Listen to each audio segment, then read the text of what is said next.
Hi guys, ഇന്ന് ഞങ്ങളെ നാട്ടിലെ കാളവേലയാണ് കേട്ടോ. മുളയങ്കാവ് വേല പറയും.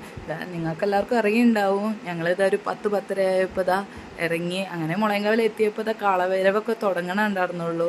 അങ്ങനെ ഞങ്ങൾ കുറച്ചേരൊക്കെ അവിടെ നിന്ന് കണ്ടു. നേരെ അമ്പലത്തിൽ കയറി തൊഴിലൊക്കെ കഴിഞ്ഞപ്പോൾ അത് കൂടെയൊക്കെ ഒന്ന് നടക്കാൻ വിചാരിച്ചിട്ട് അങ്ങനെ നടന്നു. കുറേ കടകളും കാര്യങ്ങളൊക്കെ ഉണ്ട് കേട്ടോ അവിടെ. അങ്ങനെ ഓരോ ഐസ്ക്രീമും കാര്യങ്ങളൊക്കെ കഴിച്ച് ഞങ്ങൾ പിന്നെ ഇവിടെ നിരന്ന് നിൽക്കുന്ന കാളകളെയൊക്കെ ഒന്ന് കണ്ടു. അങ്ങനെ ചെറിയ കാള വലിയ കാളൊക്കെ വരവ് ഇങ്ങനെ നിരനിരയായി നിർത്തൽ തുടങ്ങി. അങ്ങനെ കുറച്ചും കൂടി ദൂരം നടന്നപ്പോൾ വലിയ വലിയ കാളകളൊക്കെ നിർത്തിയിട്ടുണ്ടായിരുന്നു കേട്ടോ. അങ്ങനെ കുറച്ചേരം എവിടെയെങ്കിലും ഇരിക്കുക പറഞ്ഞിട്ട് ഞങ്ങൾ തിരുമുറ്റത്തേക്ക് ഇറങ്ങിയിട്ട് അവിടെ നിന്ന് ഇരിക്കുകയായിരുന്നു കേട്ടോ. അങ്ങനെ എന്തൊക്കെയോ പറഞ്ഞാൽ അമ്മ ചിരിക്കുകയാണ്. അങ്ങനെ ഇറങ്ങിയപ്പോൾ കുറേ കാളകളെ ഇറക്കൽ തുടങ്ങി കേട്ടോ. അങ്ങനെ കുറച്ചേരൊക്കെ അവിടെ ഇറക്കലൊക്കെ ഇരുന്ന് കണ്ടു. അതൊക്കെ കഴിഞ്ഞപ്പോൾ ഞങ്ങൾ എന്ത് ചെയ്തു, എൻ്റെ ഒരു ഫ്രണ്ടിനെ കണ്ടു. ഫ്രണ്ടിനോടൊക്കെ വർത്താനം പറഞ്ഞിട്ട് പിന്നെ ഞങ്ങൾ കുറച്ചേരം കൂടി അവിടെ ഇരുന്ന് കണ്ടു. അപ്പോഴേക്ക് വലിയ വലിയ കാളകളെ ഇറക്കൽ തുടങ്ങി. അപ്പം ഞങ്ങളിതാ റോട്ടിലേക്ക് ഇറങ്ങിയപ്പോൾ വലിയ വലിയ കാളകളൊക്കെ വരൽ തുടങ്ങി.